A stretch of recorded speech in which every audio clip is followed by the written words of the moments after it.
ನಮಸ್ಕಾರ. ಕರ್ನಾಟಕ ದಿನಕ್ಕೆ ಸ್ವಾಗತ. ನಾನು ಲತಾ ಧರ್ಮರಾಜ್. ಈಗ ಹೆಡ್ಲೈನ್ಸ್. ಒಕ್ಕೂಟ ವ್ಯವಸ್ಥೆಯಲ್ಲಿ ಹಸ್ತಕ್ಷೇಪ ಸರಿಯಲ್ಲ, ಕಾನೂನು ಮತ್ತು ಸುವ್ಯವಸ್ಥೆಯ ಸಮಸ್ಯೆ ಇರಬಾರದು. ತಮಿಳುನಾಡು ನಾಯಕರಿಗೆ ಡಿಕೆ ಶಿವಕುಮಾರ್ ಖಡಕ್ ತಿರುಗೇಟು. ಬೇಲೂರು ತಾಲೂಕಿನಲ್ಲಿ ಕಾಡಾನೆಗಳ ಭೀತಿ, ಮುಖ್ಯ ರಸ್ತೆಯಲ್ಲಿ ಕಾಡಾನೆಗಳ ವಾಕಿಂಗ್ ಜಾಕಿಂಗ್. ಅರಣ್ಯ ಇಲಾಖೆ ವಿರುದ್ಧ ಗ್ರಾಮಸ್ಥರ ಆಕ್ರೋಶ. ಕಳಪೆ ಔಷಧಿಯಿಂದ ರೈತ ಮಹೇಶ್ ಶುಂಠಿ ಬೆಳೆ ನಾಶ, ನ್ಯಾಯಕ್ಕಾಗಿ ದಲಿತ ಮುಖಂಡರಿಂದ ಪ್ರತಿಭಟನೆ, ಅಧಿಕಾರಿಗಳ ವಿರುದ್ಧ ಆಕ್ರೋಶ.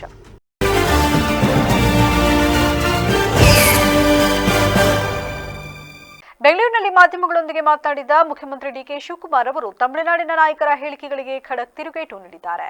ಒಕ್ಕೂಟ ವ್ಯವಸ್ಥೆಯ ನಿಯಮಗಳನ್ನು ಉಲ್ಲೇಖಿಸಿ ಯಾವುದೇ ರಾಜ್ಯದ ಆಡಳಿತದಲ್ಲಿ ಮತ್ತೊಂದು ರಾಜ್ಯದವರು ಹಸ್ತಕ್ಷೇಪ ಮಾಡುವುದು ಸರಿಯಲ್ಲ ಎಂದು ಸ್ಪಷ್ಟಪಡಿಸಿದ್ದಾರೆ. ಹನೂರು ಶೂಟರ್ ಪ್ರಕರಣದ ಕುರಿತು ತಮಿಳುನಾಡು ಮಾಜಿ ಮುಖ್ಯಮಂತ್ರಿ ಓ ಪನ್ನೀರ್ಸೆಲ್ವಂ ಅವರು ಸಿಬಿಐ ತನಿಖೆಗೆ ಒತ್ತಾಯಿಸಿ ನೀಡಿರುವ ಹೇಳಿಕೆ ಬಗ್ಗೆ ಮಾಧ್ಯಮದವರು ಪ್ರಶ್ನಿಸಿದಾಗ ಡಿಕೆ ಶಿವಕುಮಾರ್ ತೀವ್ರ ಅಸಮಾಧಾನ ವ್ಯಕ್ತಪಡಿಸಿದರು. ಇದು ಒಕ್ಕೂಟ ವ್ಯವಸ್ಥೆ, ಯಾವುದೇ ರಾಜ್ಯವು ಇನ್ನೊಂದು ರಾಜ್ಯದ ಆಡಳಿತದಲ್ಲಿ ಹಸ್ತಕ್ಷೇಪ ಮಾಡಬಾರದು. ಪನ್ನೀರ್ಸೆಲ್ವಂ ಆಗಲಿ ಅಥವಾ ಯಾರೇ ಆಗಲಿ ಅವರಿಗೆ ಕನಿಷ್ಠ ಸಂಸ್ಕೃತಿ ಇರಬೇಕು ಎಂದು ತಿರುಗೇಟು ನೀಡಿದರು. ತಮಿಳುನಾಡಿನ ಕಾನೂನು ಮತ್ತು ಸುವ್ಯವಸ್ಥೆಯ ಸಮಸ್ಯೆಯಲ್ಲಿ ನಾನು ಮಧ್ಯಪ್ರವೇಶಿಸಲು ಸಾಧ್ಯವಿಲ್ಲ. ಪ್ರತಿಯೊಂದು ರಾಜ್ಯಕ್ಕೂ ಅವರದ್ದೇ ಆದ ಸಮಸ್ಯೆಗಳಿರುತ್ತವೆ. ನಮ್ಮ ರಾಜ್ಯವನ್ನು ಹೇಗೆ ರಕ್ಷಿಸಿಕೊಳ್ಳಬೇಕು ಎಂಬುದು ನಮಗೆ ಚೆನ್ನಾಗಿ ತಿಳಿದಿದೆ. ಅವರು ತಮ್ಮ ಕೆಲಸ ಮಾಡಲಿ, ನಾವು ನಮ್ಮ ಕೆಲಸ ಮಾಡುತ್ತೇವೆ ಎಂದರು.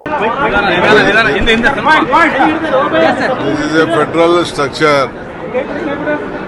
No state should interfere with any state's administration. Pannirselvam or anyone should have the basic culture. I can't involve in any of the Tamil Nadu law and order problem. Own states have own problem. They should also know that. Belur ತಾಲೂಕಿನ ಕೋಗೂಡು ಬೊಮ್ಮೇನಹಳ್ಳಿ ಗ್ರಾಮದ ಮುಖ್ಯ ರಸ್ತೆಯಲ್ಲಿ ಇಂದು ಬೆಳಗಿನ ಜಾವವೇ ಕಾಡಾನೆಗಳ ಹಿಂಡು ಪ್ರತ್ಯಕ್ಷಗೊಂಡು ಗಾಂಭೀರ್ಯದಿಂದ ಹೆಜ್ಜೆ ಹಾಕಿದ ಘಟನೆ ನಡೆದಿದೆ. ಜನಸಂಚಾರ ಹಾಗೂ ವಾಹನ ಸಂಚಾರ ಆರಂಭವಾಗುವ ಮುನ್ನವೇ ಮುಖ್ಯ ರಸ್ತೆಗೆ ಬಂದ ಆನೆಗಳು ಕೆಲಕಾಲ ವಾಕಿಂಗ್ ನಡೆಸಿದ್ದರಿಂದ ಸ್ಥಳೀಯ ವಾಹನ ಸವಾರರು ಹಾಗೂ ಗ್ರಾಮಸ್ಥರು ತೀವ್ರ ಭೀತಿಗೊಳಗಾಗಿದ್ರು. ವಿಷಯ ತಿಳಿದ ತಕ್ಷಣವೇ ಸ್ಥಳಕ್ಕೆ ಧಾವಿಸಿದ ಅರಣ್ಯ ಇಲಾಖೆ ಸಿಬ್ಬಂದಿ ಕಾರ್ಯಾಚರಣೆ ನಡೆಸಿ ಆನೆಗಳನ್ನು ಸುರಕ್ಷಿತವಾಗಿ ಕಾಡಿನತ್ತ ಅಟ್ಟುವಲ್ಲಿ ಯಶಸ್ವಿಯಾಗಿದ್ದಾರೆ. ಘಟನೆ ಕುರಿತು ಕೃಷಿ ಪತ್ತಿನ ಸಹಕಾರ ಸಂಘದ ನಿರ್ದೇಶಕಿ ಲಕ್ಷ್ಮೀ ನಾಗರಾಜ್ ಮಾತನಾಡಿ, ಇತ್ತೀಚಿನ ದಿನಗಳಲ್ಲಿ ನಮ್ಮ ಗ್ರಾಮದಲ್ಲಿ ಕಾಡಾನೆಗಳ ಉಪಟಳ ಮಿತಿ ಮೀರಿದ್ದು ಅಪಾರ ಪ್ರಮಾಣದ ಬೆಳೆ ಹಾನಿಯಾಗಿದೆ. ಪ್ರತಿದಿನ ತೋಟಗಳಿಗೆ ಕೆಲಸಕ್ಕೆ ಹೋಗಲು ರೈತರು ಹಾಗೂ ಕೂಲಿ ಕಾರ್ಮಿಕರು ಭಯಪಡುವ ವಾತಾವರಣ ನಿರ್ಮಾಣವಾಗಿದೆ. ಮೊದಲು ತೋಟಕ್ಕೆ ಬರುತ್ತಿದ್ದವು, ಇವಾಗ ಮನೆ ಮುಂದೆಯೇ ಓಡಾಡುತ್ತಿದ್ದಾವೆ. ಇದೇ ಪರಿಸ್ಥಿತಿ ಮುಂದುವರಿದರೆ ರೈತರು ಜೀವನ ಮಾಡುವುದಕ್ಕೆ ಕಷ್ಟವಾಗುತ್ತದೆ. ಈಗಾಗಲೇ ಕಾಡಾನೆ ಹಾವಳಿಯಿಂದ ಈ ಭಾಗದಲ್ಲಿ ಹಲವಾರು ಜನ ರೈತರು ಮೃತಪಟ್ಟಿದ್ದಾರೆ. ಅರಣ್ಯ ಇಲಾಖೆ ತಕ್ಷಣವೇ ಸೂಕ್ತ ಭದ್ರತಾ ಕ್ರಮ ಕೈಗೊಂಡು ಕಾಡಾನೆಗಳನ್ನು ಬೇರೆಗೆ ಸ್ಥಳಾಂತರಿಸಬೇಕು ಎಂದರಲ್ಲದೆ ಕಾಡಾನೆಗಳ ಹಾವಳಿಯಿಂದ ಮುಕ್ತಿ ನೀಡಲು ಶಾಶ್ವತ ಪರಿಹಾರ ಕಂಡುಕೊಳ್ಳಬೇಕು. ಸಮಸ್ಯೆಗೆ ಶೀಘ್ರವೇ ಪರಿಹಾರ ಸಿಗದಿದ್ದರೆ ಮುಂಬರುವ ದಿನಗಳಲ್ಲಿ ಅರಣ್ಯ ಕಚೇರಿಯ ಮುಂಭಾಗದಲ್ಲಿ ಉಗ್ರ ಹೋರಾಟ ರೂಪಿಸುವುದಾಗಿ ಚಿಕ್ಕನಹಳ್ಳಿ ಗ್ರಾಮ ಪಂಚಾಯಿತಿ ಮಾಜಿ ಅಧ್ಯಕ್ಷ ಹರೀಶ್ ಹಾಗೂ ಮಾಜಿ ಸದಸ್ಯ ಸುನೀಲ್, ಗ್ರಾಮಸ್ಥರಾದ ಮಹೇಶ್ ಹಾಗೂ ಟೇಲರ್ ನಾಗೇಶ್ ಮತ್ತು ಕೋಗೂಡು ಬೊಮ್ಮೇನಹಳ್ಳಿ ಗ್ರಾಮಸ್ಥರು ಎಚ್ಚರಿಕೆ ನೀಡಿದ್ದಾರೆ. ಬೇಲೂರು ತಾಲೂಕಿನ ಕಸಬಾ ಹೋಬಳಿ ಕಬ್ಬಿನಮನೆ ಗ್ರಾಮದ ರೈತ ಮಹೇಶ್ ಎಂಬುವರು ಸುಮಾರು 1 ಎಕರೆ 20 ಗುಂಟೆ ಪ್ರದೇಶದಲ್ಲಿ 30 ಚೀಲ ಶುಂಠಿ ಬೆಳೆಯನ್ನು ಬೆಳೆದು ತೀವ್ರ ನಷ್ಟ ಅನುಭವಿಸಿದ್ದು, ಕಳಪೆ ಔಷಧಿ ಪೂರೈಸಿದ ಅಂಗಡಿ ಮಾಲೀಕ ಹಾಗೂ ಇಲಾಖೆ ಅಧಿಕಾರಿಗಳ ನಿರ್ಲಕ್ಷ್ಯದ ವಿರುದ್ಧ ಬಹುಜನ ಸಮಾಜ ಪಾರ್ಟಿಯ ಮುಖಂಡರು ಮತ್ತು ರೈತರು ತೀವ್ರ ಆಕ್ರೋಶ ವ್ಯಕ್ತಪಡಿಸಿದ್ದಾರೆ. ಸುದ್ದಿಗಾರರೊಂದಿಗೆ ಮಾತನಾಡಿದ ಮುಖಂಡರು, ಗ್ರಾಮದ ರೈತ ಮಹೇಶ್ ಅವರು ಬೇಲೂರು ಪಟ್ಟಣದ ಹೊಳೆಬೀದಿಯಲ್ಲಿರುವ ದಾಸೇಗೌಡ ಪ್ಲಾಂಟೇಶನ್ ಸರ್ವಿಸ್ ಮಾಲೀಕ ರಘು ಎಂಬುವರ ಅಂಗಡಿಯಲ್ಲಿ ಶುಂಠಿ ಬೆಳೆಗೆ ಬೇಕಾದ ಔಷಧಿಯನ್ನು ಖರೀದಿಸಿದ್ರು. ಆದರೆ ಔಷಧಿ ಸಿಂಪಡಿಸಿ 4 ತಿಂಗಳಾದರೂ ಶುಂಠಿ ಹುಟ್ಟದೆ ಬೆಳೆ ಸಂಪೂರ್ಣವಾಗಿ ನಾಶವಾಗಿದೆ. ಈ ಬಗ್ಗೆ ಅಂಗಡಿ ಮಾಲೀಕರಲ್ಲಿ ಕೇಳಿದಾಗ ಅವರು ಉಡಾಫೆಯಿಂದ ಮಾತನಾಡಿದಲ್ಲದೆ ರೈತನ ಮೇಲೆ ಹಣಕಾಸಿನ ಆರೋಪ ಹೊರಿಸಿ ಜೂನ್ 19, 2026ರಂದು ಬೇಲೂರು ಪೊಲೀಸ್ ಠಾಣೆಗೆ ದೂರು ನೀಡಿರುವುದಾಗಿ ವರದಿಯಾಗಿದೆ. ದೂರಿನ ಹಿನ್ನೆಲೆಯಲ್ಲಿ ಠಾಣೆಗೆ ತೆರಳಿದ ರೈತ ಮಹೇಶ್ ಹಾಗೂ ದಲಿತ ಮುಖಂಡರಿಗೆ ಪೊಲೀಸ್ ಅಧಿಕಾರಿಗಳು ಸರಿಯಾದ ಸ್ಪಂದನೆ ನೀಡದೆ ಉಡಾಫೆಯಿಂದ ಮಾತನಾಡಿ ವಾಪಸ್ ಕಳುಹಿಸಿದ್ದಾರೆ. 1 ತಿಂಗಳ ಹಿಂದೆ ತೋಟಗಾರಿಕೆ ಇಲಾಖೆಯ ಎಡಿ ಅವರನ್ನ ಭೇಟಿ ಮಾಡಿ ಮನವಿ ಸಲ್ಲಿಸಿದಾಗ ತಂಡ ರಚಿಸಿ ಸ್ಥಳ ಪರಿಶೀಲನೆ ನಡೆಸುವುದಾಗಿ ಭರವಸೆ ನೀಡಿದ್ರು. ಆದರೆ 1 ತಿಂಗಳು ಕಳೆದರೂ ಯಾವುದೇ ಕ್ರಮ ಕೈಗೊಂಡಿಲ್ಲ. ಔಷಧಿ ಅಂಗಡಿ ಮಾಲೀಕ ರಘು, ತೋಟಗಾರಿಕೆ ಇಲಾಖೆಯ ಎಡಿ ಹಾಗೂ ಸರ್ಕಲ್ ಇನ್ಸ್ಪೆಕ್ಟರ್ಗಳು ಹಣದ ವ್ಯವಹಾರದ ಮೂಲಕ ಶಾಮೀಲಾಗಿದ್ದು, ರೈತನಿಗೆ ನ್ಯಾಯ ಒದಗಿಸುವ ಬದಲು ಬೆಂಬಲಕ್ಕೆ ನಿಲ್ಲದ ಅಧಿಕಾರಿಗಳ ವಿರುದ್ಧ ಕಠಿಣ ಕ್ರಮ ಹಾಗೂ ಸುಮಾರು 30 ಚೀಲ ಶುಂಠಿ ಬಿತ್ತನೆ ಮಾಡಿ 4 ರಿಂದ 5 ಲಕ್ಷ ರೂಪಾಯಿಗಳಿಗೂ ಹೆಚ್ಚು ಖರ್ಚು ಮಾಡಿರುವ ರೈತ ಮಹೇಶ್ ಕುಟುಂಬವು ಇಂದು ಬೀದಿ ಪಾಲಾಗಿದೆ. ಸಂತ್ರಸ್ತ ರೈತನಿಗೆ ಕೂಡಲೇ ಸೂಕ್ತ ಪರಿಹಾರ ಒದಗಿಸಿ ಕ್ರಮ ಕೈಗೊಳ್ಳಬೇಕೆಂದು ಒತ್ತಾಯಿಸಿದ್ದಾರೆ. ಸನ್ನಪ್ಪು ಚೆನ್ನಯ್ಯರವರು ಸುಮಾರು 1 ಎಕರೆ 20 ಗುಂಟೆ ಪ್ರದೇಶದಲ್ಲಿ 30 ಚೀಲ ಶುಂಠಿಯನ್ನು ಬೆಳೆಯನ್ನು ಬೆಳೆದು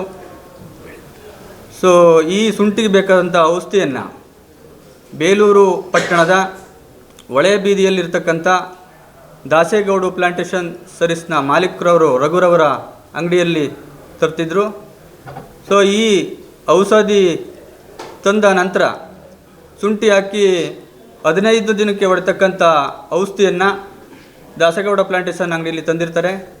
ಸೊ ಅದು ತಂದ ಔಷಧಿ 15 ದಿವಸಕ್ಕೆ ಸಿಂಪಡಣೆ ಮಾಡಿರ್ತಾರೆ. ಅದು ಸಂಪೂರ್ಣವಾಗಿ 4 ತಿಂಗಳಾದರೂ ಶುಂಠಿ ಹುಟ್ಟಿರಕ್ಕಲ್ಲ. ಸೊ ಅದನ್ನು ಹುಟ್ಟಕ್ಕಲ್ಲ ಅಂತ ಹೋಗಿ ಕೇಳಿದರೆ 4 ತಿಂಗಳು ಬಿಟ್ಟು ಹೋಗಿ ಕೇಳಿರ್ತಾರೆ, ಅಣ್ಣ ಈ ಥರ ಐತೆ, ಶುಂಠಿ ಹುಟ್ಟಿಲ್ಲ, ನೀವೊಂದು ಸತಿ ಬಂದು ನೋಡಿ ಅಂತ ಹೋಗಿ ಅಂಗಡಿ ಹತ್ರ ಕೇಳಿರ್ತಾರೆ. ಅವರು ಸಹ ಒಂದು ಸತಿ ಬಂದು ನೋಡಿರ್ತಾರೆ. ಬಂದು ನೋಡಿದ ತಕ್ಷಣ 17,000 ರೂಪಾಯಿದ್ದು ಔಷಧಿಯನ್ನು ಮತ್ತೆ ಕೊಟ್ಟಿರ್ತಾರೆ.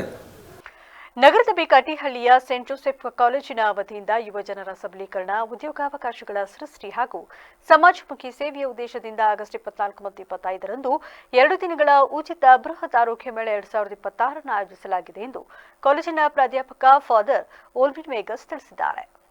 ಸುದ್ದಿಗೋಷ್ಠಿಯಲ್ಲಿ ಮಾತನಾಡಿದ ಅವರು, ಹಾಸನ, ಮೈಸೂರು ಹಾಗೂ ಬೆಂಗಳೂರಿನ 20ಕ್ಕೂ ಹೆಚ್ಚು ಪ್ರತಿಷ್ಠಿತ ಕಂಪನಿಗಳು ಉದ್ಯೋಗ ಮೇಳದಲ್ಲಿ ಭಾಗವಹಿಸಲಿದ್ದು, ವಿವಿಧ ವಿದ್ಯಾರ್ಹತೆ ಹೊಂದಿರುವ ಪದವಿ ಹಾಗೂ ಸ್ನಾತಕೋತ್ತರ ಪದವೀಧರರಿಗೆ ನೇರ ಸಂದರ್ಶನದಲ್ಲಿ ಪಾಲ್ಗೊಳ್ಳುವ ಅವಕಾಶ ಕಲ್ಪಿಸಲಾಗಿದೆ ಎಂದರು.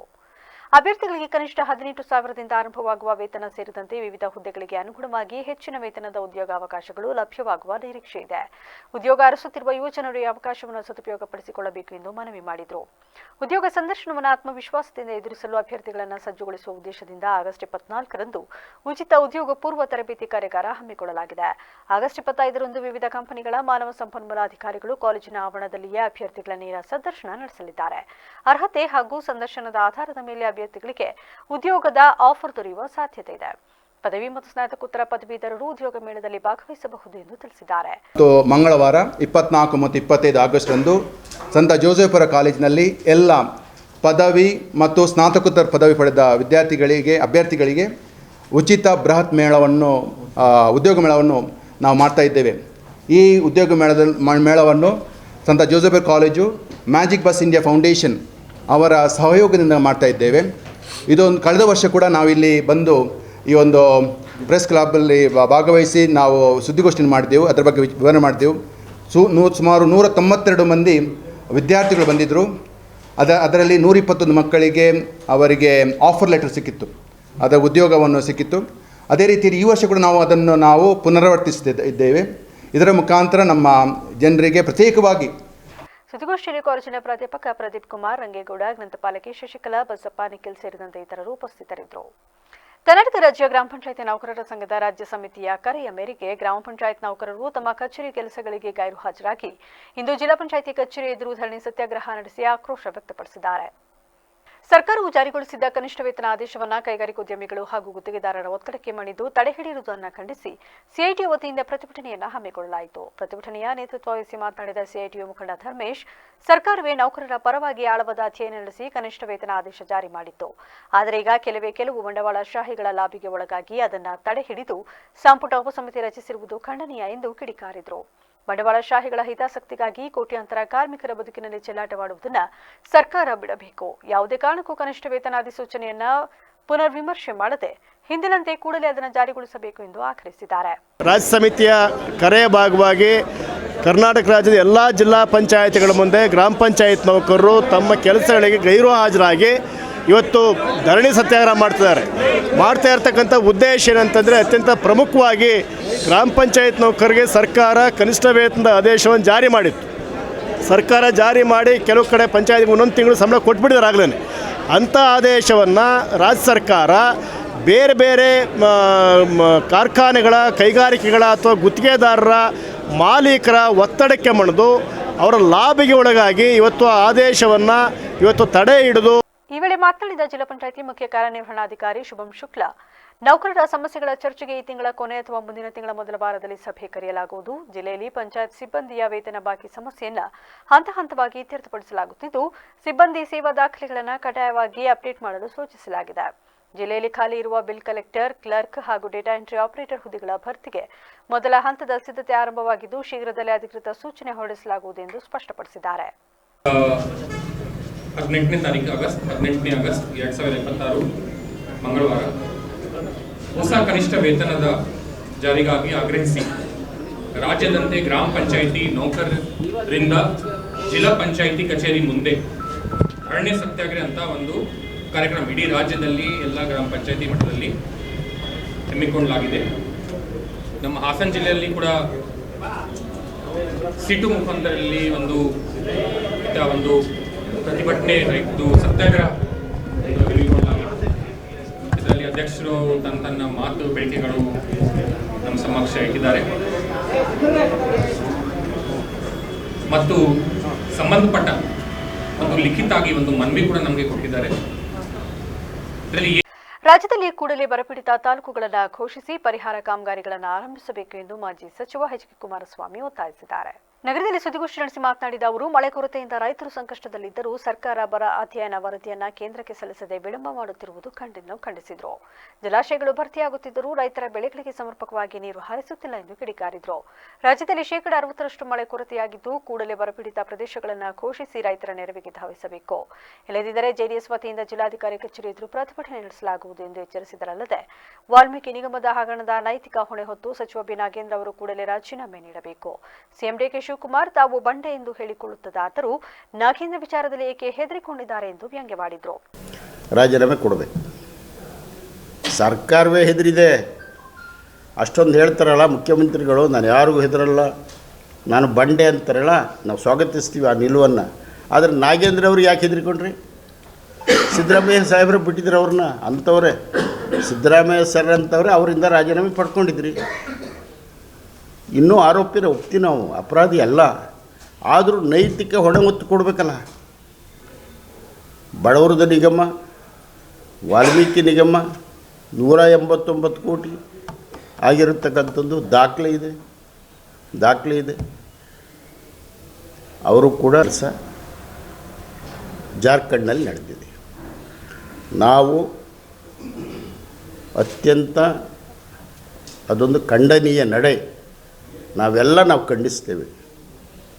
ಇಡೀ ದೇಶದ ಜನರ ಮೇಲೆ ಆಗಿರ್ತಕ್ಕಂಥ ಅದೊಂದು ಅವಮಾನ, ಸಂವಿಧಾನಕ್ಕೆ ಮಾಡಿದಂಥ ಅವಮಾನ, ಅಸಮಾನತೆಗೆ ಬೆಂಬಲ ಕೊಟ್ಟಂಥ ನಡೆಯದು, ಅದು ಆಗಬಾರದು. ಹಿಂದೆ ಕೂಡ ಆಗಿದೆ ಅಂಥೇಳಿ ಮುಂದುವರಿಸಬೇಕಾಗಿಲ್ಲ. ಇದನ್ನು ಸುದ್ದಿಗೋಷ್ಠಿಯಲ್ಲಿ ಜೆಡಿಎಸ್ ಮುಖಂಡರಾದ ಸತೀಶ್ ರಂಗಸ್ವಾಮಿ ಹಾಗೂ ಹೊಂಗೇರಿ ರಘು ಉಪಸ್ಥಿತರಿದ್ದರು. ಗುಬ್ಬಿ ತಾಲೂಕಿನ ಸಿಎಸ್ಪುರ ಶಾಖಾ ಕಚೇರಿಯಲ್ಲಿ ಕರ್ತವ್ಯ ನಿರ್ವಹಿಸುತ್ತಿರುವ ಬೆಸ್ಕಾಂ ಲೈನ್ ಮ್ಯಾನ್ ಸುರೇಶ್ ಅವರು ಇಲಾಖೆಯ ನಿಯಮಗಳನ್ನು ಗಾಳಿಗೆ ತೂರಿ ತಮ್ಮ ಕೆಲಸವನ್ನು ಸ್ಥಳೀಯ ಅನಧಿಕೃತ ವ್ಯಕ್ತಿಗಳಿಂದ ಮಾಡಿಸುತ್ತಿರುವ ಗಂಭೀರ ಪ್ರಕರಣ ಬೆಳಕಿಗೆ ಬಂದಿದೆ. ಗುಬ್ಬಿ ತಾಲೂಕಿನ ಕಡಬ ಹೋಬಳಿಯ ಕಲ್ಲೂರು ಗ್ರಾಮದ ಮುಖ್ಯ ರಸ್ತೆಯ ಸರ್ಕಾರಿ ಹಿರಿಯ ಪ್ರಾಥಮಿಕ ಶಾಲೆಯ ರಕ್ಷಣಾ ಗೋಡೆಯ ಪಕ್ಕದಲ್ಲಿ ವಿದ್ಯುತ್ ಸಮಸ್ಯೆ ಉಂಟಾಗಿತ್ತು. ಈ ತೊಂದರೆಯನ್ನು ಸರಿಪಡಿಸಲು ಇಲಾಖೆಯ ಸಿಬ್ಬಂದಿಯೇ ಖುದ್ದಾಗಿ ತೆರಳಿ ಕೆಲಸ ಮಾಡಬೇಕಿತ್ತು. ಆದರೆ ಲೈನ್ಮ್ಯಾನ್ ಸುರೇಶ್ ಅವರು ಇಲಾಖಾಧಿಕಾರಿಗಳ ಗಮನಕ್ಕೂ ತರದೆ ಸ್ಥಳೀಯ ವ್ಯಕ್ತಿಯೊಬ್ಬರನ್ನ ಬಳಸಿ ನಿಯಮಬಾಹಿರವಾಗಿ ವಿದ್ಯುತ್ ಕಂಬ ಹತ್ತಿಸಿ ದುರಸ್ತಿ ಕಾರ್ಯ ಮಾಡಿಸಿದ್ದಾರೆ. ಈ ಮೂಲಕ ಬೆಸ್ಕಾಂ ಇಲಾಖೆಯ ಗೌರವಕ್ಕೆ ಧಕ್ಕೆ ತಂದಿದ್ದಾರೆ ಎಂದು ಗ್ರಾಮಸ್ಥರು ತೀವ್ರವಾಗಿ ಆಕ್ರೋಶ ವ್ಯಕ್ತಪಡಿಸಿದ್ದಾರೆ. ಇಲಾಖೆಯ ಹಿರಿಯ ಅಧಿಕಾರಿಗಳು ಕೂಡಲೇ ಎಚ್ಚೆತ್ತುಕೊಂಡು ಯಾವುದೇ ಮುನ್ಸೂಚನೆ ಅಥವಾ ಅನುಮತಿ ಇಲ್ಲದೆ ಅನಧಿಕೃತ ವ್ಯಕ್ತಿಯಿಂದ ಕೆಲಸ ಮಾಡಿಸಿರುವ ಲೈನ್ಮ್ಯಾನ್ ಸುರೇಶ್ ವಿರುದ್ಧ ಕಠಿಣ ಇಲಾಖಾ ಕ್ರಮ ಕೈಗೊಳ್ಳಬೇಕು ಎಂದು ಕಲ್ಲೂರು ಗ್ರಾಮಸ್ಥರು ಹಾಗೂ ಸ್ಥಳೀಯರು ಬಲವಾಗಿ ಆಗ್ರಹಿಸಿದ್ದಾರೆ. ಕೇರ್ಪೇಟೆ ತಾಲೂಕಿನ ಬೂಕನಕೆರೆ ಗ್ರಾಮದ ಪ್ರಸಿದ್ಧ ಶ್ರೀ ಮೈಲಾರಲಿಂಗೇಶ್ವರ ದೇವಾಲಯದ ಪ್ರಧಾನ ಅರ್ಚಕ ತಗಡೂರು ರಮೇಶ್ ಅವರು ಸಮಿತ ಸಮಾಜವನ್ನು ನಿಂದಿಸಿದ ಆರೋಪದ ಹಿನ್ನೆಲೆಯಲ್ಲಿ ಸಮುದಾಯದ ಮುಖಂಡರ ಸಮ್ಮುಖದಲ್ಲಿ ಸಾರ್ವಜನಿಕವಾಗಿ ಕ್ಷಮೆ ಯಾಚಿಸಿರುವ ಘಟನೆ ಜರುಗಿದೆ. ಕೆಲ ದಿನಗಳ ಹಿಂದೆ ಅರ್ಚಕ ತಗಡೂರು ರಮೇಶ್ ಅವರು ವ್ಯಕ್ತಿಯೊಬ್ಬರೊಂದಿಗೆ ಮಾತನಾಡುವ ಸಂದರ್ಭದಲ್ಲಿ ಸವಿತಾ ಸಮಾಜದ ಬಗ್ಗೆ ಅವಹೇಳನಕಾರಿ ಹಾಗೂ ಕೀಳು ಪದಗಳನ್ನು ಬಳಸಿ ಮಾತನಾಡಿದರು ಎನ್ನಲಾಗಿದೆ. ಈ ಆಡಿಯೋ ವೈರಲ್ ಆಗಿ ತೀವ್ರ ವಿವಾದಕ್ಕೆ ಕಾರಣವಾಗಿತ್ತು. ಇದನ್ನು ಖಂಡಿಸಿ ಕೆಆರ್ಪೇಟೆ ಸವಿತಾ ಸಮಾಜ ಕಲಾವಿದರ ಸಂಘ ಹಾಗೂ ಸಮುದಾಯದ ಮುಖಂಡರು ಮತ್ತು ಪದಾಧಿಕಾರಿಗಳು ಗ್ರಾಮಾಂತರ ಪೊಲೀಸ್ ಠಾಣೆಗೆ ತೆರಳಿ ಅಧಿಕೃತವಾಗಿ ದೂರು ದಾಖಲಿಸಿದರು. ವಿಷಯದ ಗಂಭೀರತೆಯನ್ನು ಅರಿತ ಅರ್ಚಕ ತಗಡೂರು ರಮೇಶ್ ಅವರು ತಮ್ಮ ಪದ ಬಳಕೆ ಮತ್ತು ವರ್ತನೆ ತಪ್ಪು ಎಂದು ಮನಗಂಡು ಸವಿತಾ ಸಮಾಜದ ಮುಖಂಡರ ಸಮ್ಮುಖದಲ್ಲಿ ನೇರವಾಗಿ ಭೇಟಿಯಾಗಿ ಕ್ಷಮಾಯಾಚನೆ ಕೋರಿದರು. ಮಂಡ್ಯದಲ್ಲಿ ಕ್ರೈಮಲ್ಲಿ ಕೇಸ್ ಆಗಿತ್ತು. ಆ ಕೇಸ್ ಆದಾಗ ಪಾರ್ಟಿಯಲ್ಲಿ ಬಂದಿದ್ದ. ಯಾಕೆಂದರೆ ದೇವಸ್ಥಾನದಲ್ಲಿ ಈನಿತವಾಗೆಲ್ಲ ಮಾತಾಡ್ತಾ ಇದ್ದ. ನೋಡಿದಂಥ ಉದ್ರೇಕದಲ್ಲಿ ಅಪ್ಪಿತಪ್ಪಿ ಬಾಯಲ್ಲಿ ಬಂದಿರ್ಬೋದು, ಬರದೇ ಇರ್ಬೋದು, ಅಥವಾ ಎಡಿಟ್ ಮಾಡಿರ್ಬೋದು, ಅದು ನಮಗೆ ಗೊತ್ತಿಲ್ಲ. ಪಾಪ ನಮ್ಮಿಂದ ಈ ಸಮಾಜಕ್ಕೆ ತೊಂದರೆ ಆಗಿದೆ ಅನ್ನೋದಾದರೆ ನಾನು ಖಂಡಿತವಾಗ್ಲೂ ಕರ್ನಾಟಕದಾದಂಥ ಈ ಸಮಾಜಕ್ಕೆ ನಾನು ಕ್ಷಮೆನ ಆಚರಿಸ್ತೇನೆ. ಈ ಸಂದರ್ಭದಲ್ಲಿ ಮಾತನಾಡಿದ ಸವಿತಾ ಸಮಾಜದ ಮುಖಂಡ ಬಲ್ಲೇನಹಳ್ಳಿ ಸತಿಮೂರ್ತಿ, ದೇವಾಲಯದ ಪ್ರಧಾನ ಅರ್ಚಕರ ಸ್ಥಾನದಲ್ಲಿರುವವರು ಇಡೀ ಸಮಾಜಕ್ಕೆ ಮಾದರಿಯಾಗಿರಬೇಕು. ಆದರೆ ನಿರ್ದಿಷ್ಟ ಸಮುದಾಯಕ್ಕೆ ನೋವುಂಟು ಮಾಡುವ ರೀತಿಯಲ್ಲಿ ಪದ ಬಳಸಿರುವುದು ಅತ್ಯಂತ ಖಂಡನೀಯ. ಸಮಾಜದಲ್ಲಿ ಶಾಂತಿ ಮತ್ತು ಸೌಹಾರ್ದತೆ ಕಾಪಾಡುವುದು ಎಲ್ಲರ ಜವಾಬ್ದಾರಿಯಾಗಿದೆ. ಮುಂದೆ ಇಂತಹ ಘಟನೆಗಳು ಮರುಕಳಿಸಿದರೆ ಸವಿತಾ ಸಮಾಜ ಸಂಘದ ವತಿಯಿಂದ ತೀವ್ರ ಹೋರಾಟ ನಡೆಸಿ ಕಠಿಣ ಕಾನೂನು ಕ್ರಮಕ್ಕೆ ಒತ್ತಾಯಿಸಲಾಗುವುದು ಎಂದು ಕಟ್ಟುನಿಟ್ಟಿನ ಎಚ್ಚರಿಕೆ ನೀಡಿದರು. ತಾಲೂಕು ಎಲ್ಲ ಕರ್ನಾಟಕ ರಾಜ್ಯದ ವತಿಯಿಂದ ಸರ್ಕಾರದಿಂದ ನಿಷೇಧಿತ ಪದವನ್ನು ಇವರು ಸ್ವಾಮೀಜಿಯವರು ಮಾತಾಡಿದ್ದಾರೆ. ಇಡೀ ಕರ್ನಾಟಕ ರಾಜ್ಯದಲ್ಲೇ ಒಂದು ಗೌರ್ಮೆಂಟ್ ಸರ್ಕಾರದಿಂದ ನಿಷೇಧ ಮಾಡಿದ್ದಾರೆ. ನಿಷೇಧ ಮಾಡಿದ್ರೂ ಕೂಡ ಇವರು ಬೇರೆ ಯಾವುದೋ ಅವ್ರವ್ರದ್ದು ವೈಯಕ್ತಿಕವಾಗಿ ಮಾತಾಡ್ಬೇಕಾದ್ರೆ ಅಜಾಮತ್ ಅನ್ನೋ ಒಂದು ಪದವನ್ನು ಬಳಸಿ ನಿಷೇಧಿತ ಮಾಡಿರೋ. ಸಭೆಯಲ್ಲಿ ತಾಲೂಕು ಸವಿತಾ ಸಮಾಜದ ಅಧ್ಯಕ್ಷ ಮಂಜುನಾಥ್, ನಯನ ಕ್ಷತ್ರಿಯ ಅಧ್ಯಕ್ಷ ಮೋಹನ್ ಮುರುಕನಹಳ್ಳಿ, ಉಪಾಧ್ಯಕ್ಷ ಮಂಜುನಾಥ್, ಕಾರ್ಯದರ್ಶಿ ಶಾಂತಮೂರ್ತಿ, ಗೌರವಾಧ್ಯಕ್ಷ ಶಿವಪುರ ಮಂಜುನಾಥ್ ಸೇರಿದಂತೆ ಸಮುದಾಯದ 16 ಮುಖಂಡರು ಮತ್ತು ಪದಾಧಿಕಾರಿಗಳು ಉಪಸ್ಥಿತರಿದ್ದರು. ಮಳವಳ್ಳಿ ಪಟ್ಟಣ ತಾಲೂಕು ಕಚೇರಿ ಆವರಣದಲ್ಲಿ ತಾಲೂಕು ಆಡಳಿತದ ವತಿಯಿಂದ ವಚನಕಾರ ಶಿವಶರಣ ಶ್ರೀ ಹಡಪದ ಅಪ್ಪಣ್ಣ ಅವರ ಜಯಂತಿ ಕಾರ್ಯಕ್ರಮವನ್ನು ಸರಳವಾಗಿ ಆಚರಿಸಲಾಯಿತು. ಕಾರ್ಯಕ್ರಮವನ್ನು ತಹಶೀಲ್ದಾರ್ ಲೋಕೇಶ್ ಚಾಲನೆ ನೀಡಿ ಮಾತನಾಡಿ, ನಿಮ್ಮ ಮಕ್ಕಳಿಗೆ ಉತ್ತಮ ವಿದ್ಯಾಭ್ಯಾಸ ನೀಡಿದರೆ ನಿಮ್ಮ ಮನೆತನ, ಸಮಾಜ ಹಾಗೂ ದೇಶವೂ ಉದ್ಧಾರವಾಗುತ್ತದೆ. ಅದಕ್ಕಾಗಿ ಸವಿತಾ ಸಮಾಜದ ಪ್ರತಿಯೊಬ್ಬರು ತಮ್ಮ ಮಕ್ಕಳಿಗೆ ಉತ್ತಮ ವಿದ್ಯಾಭ್ಯಾಸ ನೀಡಬೇಕು ಎಂದರು. ಬಸವಣ್ಣನವರು ಹಡಪದ ಅಪ್ಪಣ್ಣರನ್ನ ಕಾರ್ಯದರ್ಶಿಯಾಗಿ ನೇಮಕ ಮಾಡಿಕೊಂಡು ಸಮಾನತೆಯ ಸಂದೇಶ ಸಾರಿದ್ರು. ಹಡಪದ ಅಪ್ಪಣ್ಣನವರು ಸಹ ಉತ್ತಮ ಕೆಲಸ ಮಾಡಿ ಬಸವಣ್ಣನವರ ಮೆಚ್ಚುಗೆಗೆ ಪಾತ್ರರಾಗಿದ್ರು ಎಂದರು. ಅವರ ಪ್ರಾಮುಖ್ಯತೆಯನ್ನ ಆ ಒಂದು ಸ್ಥಾನದಲ್ಲಿ, ಆ ಒಂದು ಕಾಲಘಟ್ಟದಲ್ಲಿ, ಈಗಲ್ಲ 12ನೇ ಶತಮಾನದಲ್ಲಿ ಎಂಥದ್ದಿರ್ಬೋದು ನಾವೆಲ್ಲ ಯೋಚನೆ ಮಾಡಬೇಕಿರ್ತಕ್ಕಂಥ ಒಂದು ಸಂಗತಿ. ಯಾಕಂದರೆ ಬಸವಣ್ಣವರು ಸಮಾಜದಲ್ಲಿ ಇರೋವಂಥದ್ದನ್ನು ತೊಡೆದಾಕಿ ಕ್ರಾಂತಿಯನ್ನು ರೂಪಿಸ್ತಕ್ಕಂತಹ ಕಾಲಘಟ್ಟದಲ್ಲಿ ಇವ್ರನ್ನ ಜನರಲ್ ಸೆಕ್ರೆಟರಿಯಾಗಿ ಇಟ್ಕೋಬೇಕು ಅಂತಂದರೆ ಇವರ ಪ್ರಾಮುಖ್ಯತೆ ಏನಂದ್ರೆ ತಾವೆಲ್ಲ ಅರ್ಥ ಮಾಡ್ತೀವಿ.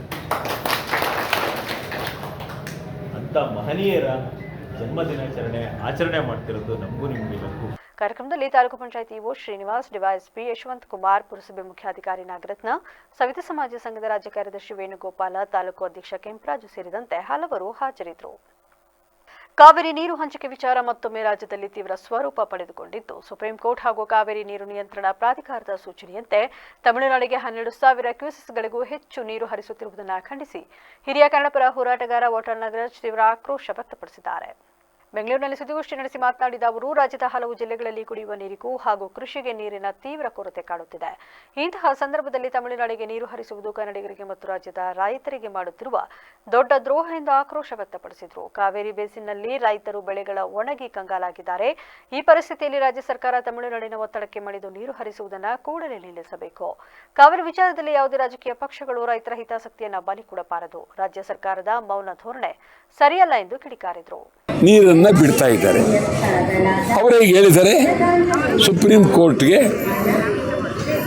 ಅರ್ಜಿ ಹಾಕಿದ್ದಾರೆ, ನಾವು ಈಗಾಗಲೇ ನೀರು ಬಿಟ್ಟಿದ್ದೀವಿ, ನೀರು ಬಿಡ್ತಾ ಇದ್ದೀವಿ, ಇಲ್ಲಿ ನೀರು ಬಿಟ್ಟಿಲ್ಲ ಅಂತ ಕರ್ನಾಟಕದಲ್ಲಿ ಅಲ್ಲಿ ಅರ್ಜಿ ಹಾಕಿದ್ದಾರೆ. ವಿಧಾನಸೌಧದ ಕೆಂಗಲ್ ಗೇಟ್ ಬಳಿ ಮಾಧ್ಯಮಗಳೊಂದಿಗೆ ಮಾತನಾಡಿದ ಸಚಿವ ರಾಮಲಿಂಗಾರೆಡ್ಡಿ ಅವರು ಹಾನೂರು ಶೂಟೌಟ್ ಪ್ರಕರಣ ಹಾಗೂ ತಮಿಳುನಾಡಿನ ನಾಯಕರ ಟ್ವೀಟ್ ಪ್ರತಿಕ್ರಿಯೆಗಳ ಕುರಿತು ಸ್ಪಷ್ಟನೆ ನೀಡಿದ್ದಾರೆ.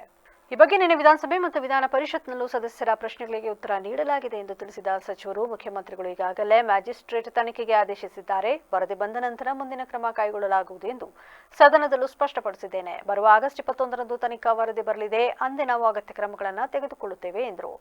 ವಿಜಯ್ ಅವರ ರ್ಯಾಲಿ ವೇಳೆ ವ್ಯಕ್ತಿಗಳು ಸಾವನ್ನಪ್ಪಿದ್ರು. ಅವತ್ತು ನಾವು ಯಾವುದೇ ರೀತಿಯ ಹಸ್ತಕ್ಷೇಪದ ಹೇಳಿಕೆ ನೀಡಿರಲಿಲ್ಲ. ಇದು ನಮ್ಮ ರಾಜ್ಯದ ಆಂತರಿಕ ವಿಚಾರ. ವರದಿ ಬಂದ ಬಳಿಕ ತಪ್ಪಿತಸ್ಥರ ವಿರುದ್ಧ ಕ್ರಮ ಕೈಗೊಳ್ಳುತ್ತೇವೆ ಎಂದು ತಿಳಿಸಿದರು. ಬೇಟೆಗೆ ಹೋಗಿರಲಿಲ್ಲ, ಏನೋ ಹಸು ಹುಡ್ಕೊಂಡು ಹೋಗಿದ್ವಿ ಅಂತ ಅವರು ಹೇಳ್ತಾರೆ.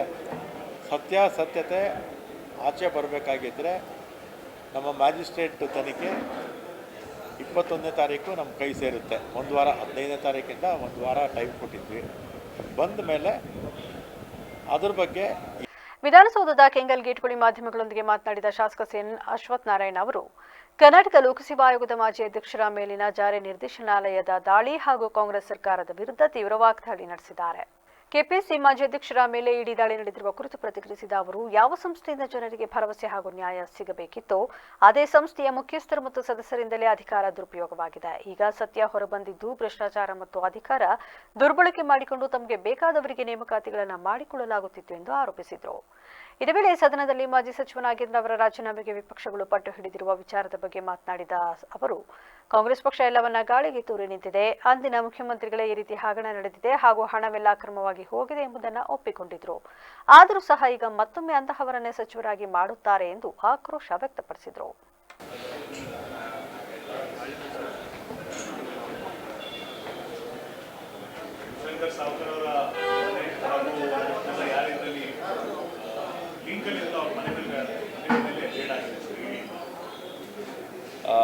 ಭಾಳ ಮುಖ್ಯವಾಗಿ ಏನೊಂದು KPSC ಹಗರಣಗಳು ಸತತವಾಗಿ ಯಾವೊಂದು ಸಂಸ್ಥೆಯಿಂದ ಒಂದು ಯುವಕರಿಗೆ ಮತ್ತು ನಾಡಿಗೆ ಒಂದು ಭರವಸೆ ಸಿಗಬೇಕಾಗಿದೆಯೋ ಆ ಸಂಸ್ಥೆಯಿಂದ ಆ ಸಂಸ್ಥೆ ಮುಖ್ಯಸ್ಥರು ಅಲ್ಲಿ ಏನೊಂದು ಸದಸ್ಯರಾಗಿ ನೇಮಕ ಆಗಿರುವಂಥ ವ್ಯಕ್ತಿಗಳು. ವಿಧಾನಸೌಧದ ಕೆಂಗಲ್ ಗೇಟ್ ಬಳಿ ಮಾಧ್ಯಮಗಳೊಂದಿಗೆ ಮಾತನಾಡಿದ ಶಾಸಕ ಮಹೇಶ್ ಟೆಂಕಿನಕಾಯಿ ಮಾಜಿ ಸಚಿವ ನಾಗೇಂದ್ರ ಅವರ ರಾಜೀನಾಮೆಯನ್ನು ಆಗ್ರಹಿಸಿ ಇಂದು ಕೂಡ ಸದನದಲ್ಲಿ ಪ್ರತಿಭಟನೆ ಮುಂದುವರಿಯಲಿದೆ ಎಂದು ಸ್ಪಷ್ಟಪಡಿಸಿದ್ದಾರೆ.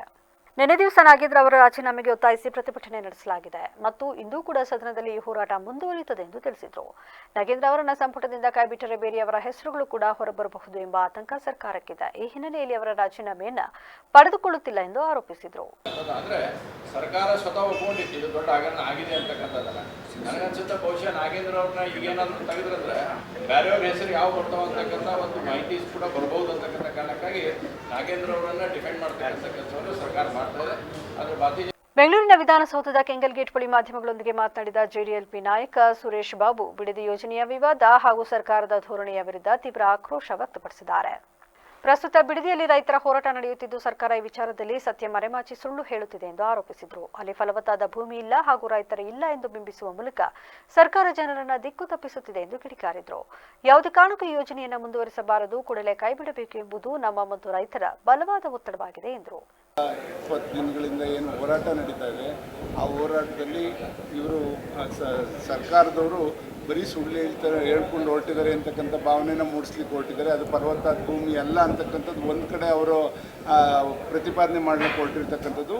ನಂತರ ಅವ್ರ ರೈತರು ಯಾರೂ ಇಲ್ಲ ಅಲ್ಲಿ ಅಂತಕ್ಕಂಥದ್ದು ಏನು ಇವರ ಒಂದು ಜನಗಳಿಗೆ ದಿಕ್ಕು ತಪ್ಪಿಸ್ತಕ್ಕಂಥ ಕೆಲಸವನ್ನು ಏನು ಮಾಡ್ತಾಯಿದ್ದಾರೆ. ಇವತ್ತು ಪಾರದರ್ಶಕವಾಗಿ ಸುಮಾರು ಅಲ್ಲಿರ್ತಕ್ಕಂಥ ರೈತರನ್ನೇ ವಿತ್ ಅವರ ಆಧಾರ್ ಕಾರ್ಡು ಅವರ ಒಂದು ಪಾಣಿ ಸಮೇತ ಅಲ್ಲಿ ರೈತರು ಬರ್ತಾರೆ. ಇದನ್ನು ಬಂದು ಗಂಭೀರವಾಗಿ ಸರ್ಕಾರ ಅಲ್ಲಿ ಬಂದು ನೋಡಿ ಹಾಗಾದರೂ ಕೂಡ ಈ ಒಂದು ಯೋಜನೆ ಸಾರ್ವಜನಿಕರಿಗೆ ಸೇವೆ ಮಾಡಬೇಕೆಂಬ ದೃಷ್ಟಿಯನ್ನು ಇಟ್ಟುಕೊಂಡು ಸೇವಾ ಮನೋಭಾವದಲ್ಲಿ ತೊಡಗಿರುವ ಸಂಸ್ಥೆಗಳಿಗೆ ಎಲ್ಲರೂ ಶಕ್ತಿ ತುಂಬುವ ನಿಟ್ಟಿನಲ್ಲಿ ಕೈಜೋಡಿಸಬೇಕು ಎಂದು ಸಬ್ ಇನ್ಸ್ಪೆಕ್ಟರ್ ಲೋಕೇಶ್ ಕರೆ ನೀಡಿದರು. ಕಾರ್ಯಕ್ರಮ ಉದ್ಘಾಟಿಸಿ ಮಾತನಾಡುತ್ತಾ ಹಿಂದಿನ ಕಾಲದಲ್ಲಿ ವಯಸ್ಸಾದವರಿಗೆ ಕಣ್ಣಿನ ಸಮಸ್ಯೆ ಕಾಣುತ್ತಿತ್ತು, ಆದರೆ ಈಗ ಚಿಕ್ಕ ಮಕ್ಕಳಿಂದಲೇ ಕಣ್ಣಿನ ಸಮಸ್ಯೆ ಕಾಣುತ್ತಿದೆ. ಅದನ್ನು ನಿರ್ಲಕ್ಷಿಸದೆ ತಕ್ಷಣ ವೈದ್ಯಾಧಿಕಾರಿ ಹತ್ತಿರ ತಪಾಸಣೆ ಮಾಡಿಸಿಕೊಳ್ಳುವುದು ಸೂಕ್ತ. ಲಯನ್ ಸಂಸ್ಥೆಯವರು ಇಂತಹ ಕಾರ್ಯಕ್ರಮಗಳನ್ನು ಆಯೋಜಿಸಿರುವುದರಿಂದ ಅನೇಕ ಜನರಿಗೆ ಸದುಪಯೋಗವಾಗುತ್ತಿದೆ. ಇದನ್ನು ಸದ್ಬಳಕೆ ಮಾಡಿಕೊಂಡು ನಿಮ್ಮ ಆರೋಗ್ಯವನ್ನು ಕಾಪಾಡಿಕೊಳ್ಳುವಂತೆ ಹೇಳಿ ಸಂಸ್ಥೆಯವರಿಗೆ ಶಕ್ತಿ ತುಂಬುವ ಕೆಲಸ ಎಲ್ಲರೂ ಸೇರಿ ಮಾಡಬೇಕಾಗಿದೆ ಎಂದು ತಿಳಿಸಿದರು.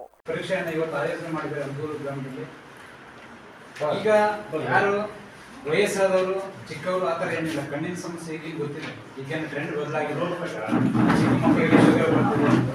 ಮತ್ತೆ ನಾವು ಹುಟ್ಟಿದಾಗಲೂ ಹಿಂದೇನೆ ತಿಳ್ಕೊಂಡಿದ್ದು ಅವ್ರು ಏನಾದ್ರು ಸ್ಪೆಕ್ಸ್ ಆಗ್ತಿರು ಅಂದರೆ ಅವ್ರಿಗೆ ಬಿಡಪ್ಪ ಏಜ್ ಆಯ್ತು ಅಂತ ತಿಳ್ಕೊಂಡಿದ್ರು. ಬಟ್ ಇವಾಗ ಆ ಥರ ಎಲ್ಲ ಪರಿಸ್ಥಿತಿ ತುಂಬ ಇದೆ. ಮತ್ತು ಚಿಕ್ಕ ಮಕ್ಕಳು ಕೂಡ ಸ್ವಲ್ಪ ಕಣ್ಣಿನ ಸಮಸ್ಯೆಗಳು ಕಾಣ್ತಿದೆ. ಅವ್ರಿಗೆ ಚಿಕಿತ್ಸೆ ಕೊಡದೇ ಇರೋಕ್ಕಾಗಂಥ ಪರಿಸ್ಥಿತಿ ಈ ದಿನ. ದಲಿತ ಸಮುದಾಯಕ್ಕೆ ಅವಹೇಳನಕಾರಿ ನಿಂದಿಸಿದ್ದಾರೆ. ಅವರನ್ನು ಸಚಿವ ಸಂಪುಟದಿಂದ ಕೈಬಿಡಬೇಕೆಂದು ಒತ್ತಾಯಿಸಿ ಕೊಪ್ಪಳ ಜಿಲ್ಲಾ ಕುಕನೂರು ಪಟ್ಟಣದಲ್ಲಿ ದಲಿತ ಸಂಘಟನೆಗಳ ಮುಖಂಡರು ಪ್ರತಿಭಟನೆ ನಡೆಸಿದರು. ಹೋರಾಟದ ನೇತೃತ್ವ ವಹಿಸಿದ್ದ ಮುಖಂಡ ಸುರೇಶ್ ಬಳುಟಗಿ ಮಾತನಾಡಿ, ವಿಜಯಾನಂದ ಕಾಶಪ್ಪನವರ ರಾಜಕೀಯ ಭ್ರಮೆಯಲ್ಲಿ ಎಲ್ಲರನ್ನೂ ಕೆಣಕುತ್ತಾ ಸಮಾಜದಲ್ಲಿ ಅಶಾಂತಿಗೆ ಕಾರಣರಾಗಿದ್ದಾರೆ. ಎಲ್ಲರನ್ನೂ ತಡವಿದಂತೆ ದಲಿತರ ತಂಟೆಗೆ ಬಂದರೆ ಪರಿಸ್ಥಿತಿ ನೆಟ್ಟಗಿರಲ್ಲ. ಬೇಷತ್ ಕ್ಷಮೆ ಯಾಚಿಸದಿದ್ದಲ್ಲಿ ರಾಜೀನಾಮೆ ಕೊಡುವ ತನಕ ಹೋರಾಟ ಹಿಂದೆ ಸರಿಯುವುದಿಲ್ಲ. ಮುಖ್ಯಮಂತ್ರಿ ಡಿ ಕೆ ಶಿವಕುಮಾರ್ ಸಂಪುಟದಲ್ಲಿ ಕಾಶಪ್ಪನವರ ನಡೆಯದ ನಾಣ್ಯ ಎಂದು ಟೀಕಿಸಿದರು. ಕಾರ್ಯಕರ್ತರಿಗೆ ತನ್ನ ಚುನಾವಣೆ ಸಮಯದಲ್ಲಿ ಹಗಲಿರುಳು ಶ್ರಮ ಪಟ್ಟಂತ ಕಾರ್ಯಕರ್ತರಿಗೆ ಕುನ್ನಿ ಅಂತಾನೆ ಅವನು ನಾಲಾಯಕ್ ವಿಜಯಾನಂದ ಕಾಶ್ಯಪ್ನವರು. ಆಮೇಲೆ ಬೆಂಗಳೂರಿನ ಸ್ಕೈಬಾರ್ನಲ್ಲಿ ಕುಡಿದು ಗಲಾಟೆ ಮಾಡ್ತಾನೆ, ಪೊಲೀಸ್ ಅಧಿಕಾರಿಗಳಿಗೆ ಏಕವಚನದಲ್ಲಿ ಮಾತಾಡ್ತಾನೆ. ಇವರೆಲ್ಲ ಬಿಟ್ಟಿರ್ಬೋದು ವಿಜಯಾನಂದ, ನಾವು ದಲಿತರು ಬಿಟ್ಟು ಬಿದ್ದಿಲ್ಲ. ಇಲ್ಲಿ ನಿನ್ನನ್ನು ಯಾರೇ ಬಿಟ್ಟರು ಕೂಡ ನಾವು ದಲಿತ ಸಮಾಜದವರು ಒಗ್ಗಟ್ಟಾಗಿ ನಿನ್ನನ್ನು ಸಚಿವ ಸ್ಥಾನದಿಂದ ಕೆಳಗಿಳಿಸಿಲ್ಲ ಅಂದ್ರೆ ನಾವು ಮತ್ತೆ ಬೇರೆ ಹೇಳಬೇಕು. ನಾನು ಇಲ್ಲಿ ಹಸಿದ ಪದವನ್ನು ಬಳಕೆ ಮಾಡೋದಿಲ್ಲ. ಆನಂತರ ಸಚಿವ ಸ್ಥಾನ ಪ್ರಮುಖರಾದ ಶಿವು ನಾಟಿಕರ್, ಸಿದ್ದು ಮಣ್ಣಿನವರ್, ವೀರೇಶ್ ವೇದಕಟ್ಟಿ ಮುಂತಾದವರು ಹಾಜರಿದ್ದರು. ಕೊನೆಯಲ್ಲಿ ಮತ್ತೊಮ್ಮೆ ಹೆಡ್ಲೈನ್ಸ್. ಒಕ್ಕೂಟ ವ್ಯವಸ್ಥೆಯಲ್ಲಿ ಹಸ್ತಕ್ಷೇಪ ಸರಿಯಲ್ಲ, ಕಾನೂನು ಮತ್ತು ಸುವ್ಯವಸ್ಥೆಯ ಸಮಸ್ಯೆ ಇರಬಾರದು. ತಮಿಳುನಾಡು ನಾಯಕರಿಗೆ ಡಿಕೆ ಶಿವಕುಮಾರ್ ಖಡಕ್ ತಿರುಗೇಟು. ಬೇಲೂರು ತಾಲೂಕಿನಲ್ಲಿ ಕಾಡಾನೆಗಳ ಭೀತಿ, ಮುಖ್ಯ ರಸ್ತೆಯಲ್ಲೇ ಕಾಡಾನೆಗಳ ವಾಕಿಂಗ್ ಜಾಕಿಂಗ್. ಅರಣ್ಯ ಇಲಾಖೆ ವಿರುದ್ಧ ಗ್ರಾಮಸ್ಥರ ಆಕ್ರೋಶ. ಕಳಪೆ ಔಷಧಿಯಿಂದ ರೈತ ಮಹೇಶ್ ಶುಂಠಿ ಬೆಳೆ ನಾಶ, ನ್ಯಾಯಕ್ಕಾಗಿ ದಲಿತ ಮುಖಂಡರಿಂದ ಪ್ರತಿಭಟನೆ, ಅಧಿಕಾರಿಗಳ ವಿರುದ್ಧ ಆಕ್ರೋಶ. ಇದಾಗಿತ್ತು ಇಲ್ಲಿವರೆಗಿನ ನ್ಯೂಸ್ ಅಪ್ಡೇಟ್ಸ್. ನಿರಂತರ ಸುದ್ದಿಗಾಗಿ ನೋಡ್ತಾ ಇರಿ BBC ನ್ಯೂಸ್. ಇದು ಜನರ ಧ್ವನಿ, ಸತ್ಯದ ಕಡೆ ನಮ್ಮ ನಡೆ.